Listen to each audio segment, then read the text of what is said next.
क्या राम मंदिर की प्राण प्रतिष्ठा कार्यक्रम के बाद आपको लगता है वो मुद्दा भी एक बड़ा मुद्दा इस बार यूपी में और पूरे देश में बनेगा लोकसभा चुनाव में? देखिए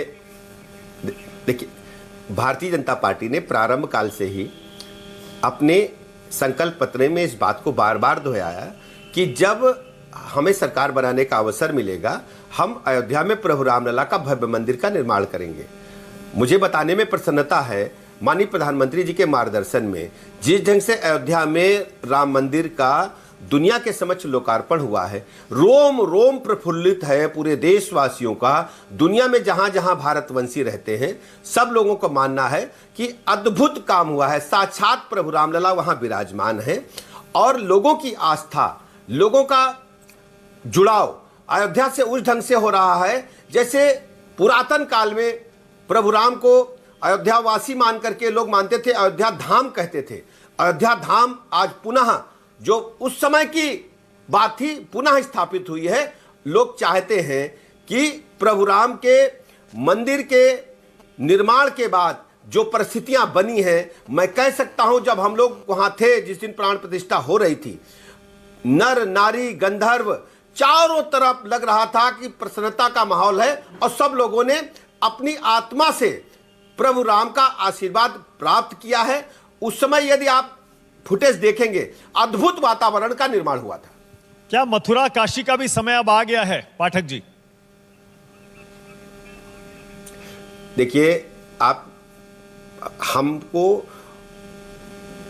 जो पूछना चाहते हैं, हम हिंदुस्तान के लोगों का, उत्तर प्रदेश के लोगों की मनोभावनाओं को आप भी समझते हैं, हम उसको स्पष्ट करते हैं, हम मनोभावनाओं के अनुसार काम करते हैं, लेकिन भारत के संविधान के अनुसार ही काम करेंगे। ओके, आरएलडी की जरूरत आखिरकार बीजेपी को क्यों पड़ी इस चुनाव से पहले पाठक जी? अगर आप इतना आत्मविश्वास से भरे हुए हैं कि चुनाव एक तरफा होगा तो फिर आपने जयंत चौधरी को क्यों लिया? देखिए भारतीय जनता पार्टी जो भी भारत माता के झंडे को आकाश की बुलंदियों की ओर ले जाने में सहायक है या माननीय मोदी जी की विकसित भारत का जो संकल्प है, जो भी दल, जो भी व्यक्ति सहयोग कर रहा है, हम सभी का हृदय से स्वागत करते हैं। आपने देखा होगा जब से लालू यादव ने पीएम पर, प्रधानमंत्री पर वो निजी हमला किया कि प्रधानमंत्री की कोई संतान नहीं है और ये परिवारवाद का मुद्दा उठाते हैं, बीजेपी ने पूरा कैंपेन चला दिया, पूरा देश मोदी का परिवार। आप क्या कहना चाहते हैं उस मुद्दे पर? आप मानक जी इसमें थोड़ा सा प्लस कर लीजिए।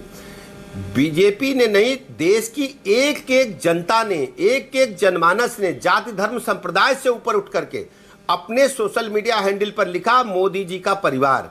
यानी गरीब कल्याण योजनाओं के माध्यम से जिस ढंग से माननीय मोदी जी ने गरीब जनता की, आम जनता के जीवन स्तर को ऊपर उठाने में कामयाबी हासिल की है, जनता उन्हें अपने परिवार का सदस्य मानती है, अभिभावक मानती है और यह उसी का परिणाम है। जब बिहार से इस प्रकार की बातें आई, जितनी भी निंदा की जाए वो कम है। इस प्रकार की बातों का राजनीति में कोई स्थान नहीं है। लेकिन परिवारवाद का मुद्दा जिस पर यह पूरी बहस और यह विवाद शुरू हुआ, परिवारवाद के मुद्दे पर विपक्ष कहता है कि आपके एनडीए में ही खुद इतने सारे घटक दल हैं जो परिवारवादी दल हैं और प्रधानमंत्री की परिभाषा में बिल्कुल फिट बैठते हैं। परिवार है, पार्टी परिवार उसको कहते हैं जो परंपरागत ढंग से राष्ट्रीय अध्यक्ष बन जाएं, मुख्यमंत्री बन जाएं। भारतीय जनता पार्टी लोकतांत्रिक पार्टी है। यहाँ हमारा मंडल अध्यक्ष जिला अध्यक्ष बन सकता है और जिला अध्यक्ष कभी भी प्रदेश अध्यक्ष बन सकता है और राष्ट्रीय अध्यक्ष भी बन सकता है। जबकि दूसरी पार्टियों में चाहे समाजवादी पार्टी में ले लीजिए, तृणमूल में ले लीजिए, उधर एनसीपी में लीजिए, ये संभव नहीं है। जितने भी राजनीतिक दल हैं ये वास्तव में प्राइवेट लिमिटेड कंपनियां हैं।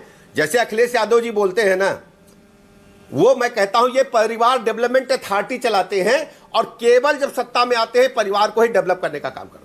नहीं, अब आप देखिए ज्यादती कर रहे हैं। इसी तरह की पार्टियां आपके गठबंधन में भी तो हैं। अब बताइए आरएलडी क्या है, अब बताइए। और इतनी सारी पार्टियां, मैं नाम गिना दूं अभी। देखिए एनसीपी, अजीत पवार गुट, वो क्या है? मैं बता रहा हूं वो मेहनत के बल पर आए हैं और लगातार सत्ता में नहीं रहे हैं। उनकी मुद्दों पर वो लड़ाई लड़ते हैं और मैं कह सकता हूं कि वास्तव में किसान नेता थे चौधरी चरण सिंह जी। उन्होंने नारा दिया था कि किसानों की खुशहाली का रास्ता खेतों से होकर के जाता है और उस परंपरा के वाहक हैं चौधरी जयंत सिंह जी। आखिरी सवाल पाठक जी, इस बार बीजेपी 370 और एनडीए 400 पार का नारा पीएम ने दिया है। आपका दावा क्या है? क्या 370 क्रॉस भी हो सकता है, 400 क्रॉस भी हो सकता है? मैं भारतीय जनता पार्टी 370, एनडीए 400 पार, ये तय है। परिणाम आप देखिएगा, हम दोनों फिर मिलेंगे। बहुत बहुत धन्यवाद ब्रिजेश पाठक, न्यूज़ 24 के मंथन में शामिल होने के लिए। शुभकामनाएं आपके लिए। आभार।